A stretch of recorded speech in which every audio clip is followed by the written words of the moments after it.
Les Bleus de Didier Deschamps ont pu compter sur le soutien des supporters et ils ont eu raison.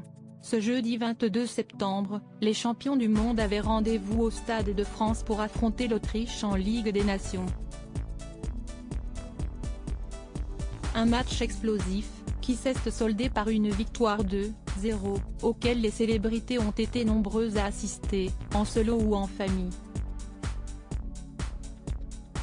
Nagui a mis des étoiles dans les yeux de Roxane, Annabelle et Adrien, 3 de ses enfants.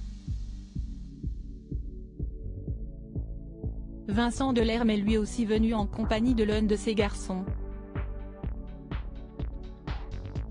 Non loin de lui, Jamel Debbouze et l'ancienne Miss France Maëva Cook, en solo après la polémique au sujet de François Bonifaci, son ex-compagnon.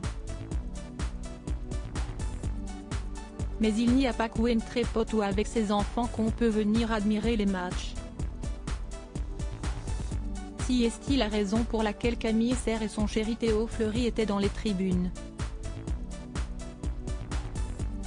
Et si leur complicité et l'amour qu'ils se portent ne fait aucun doute, c'était loin d'être au niveau d'Arnaud Ducret et de son épouse Claire Franchichi. L'acteur de Divorce Club est, très, loin du personnage qu'il incarne dans la comédie de Michael Youn. Claire, s'y est toute sa vie et il semblerait qu'il ne puisse plus se passer de sa douce depuis qu'il a croisé son chemin.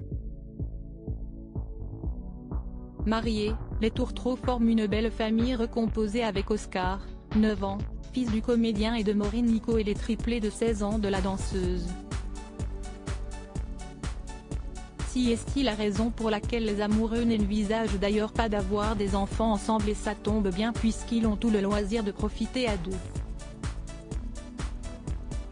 Dans les tribunes du match opposant la France à l'Autriche, Arnaud Ducret et Claire Franchichi étaient bien plus inspirés par les câlins, les bisous et les regards enflammés que par les actions qui se déroulaient sur le terrain.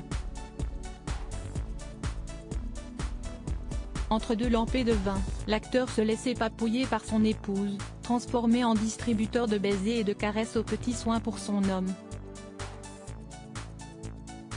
Arnaud Ducret n'a plus aucun doute, elle est bel et bien la femme de sa vie, si est-il claireux.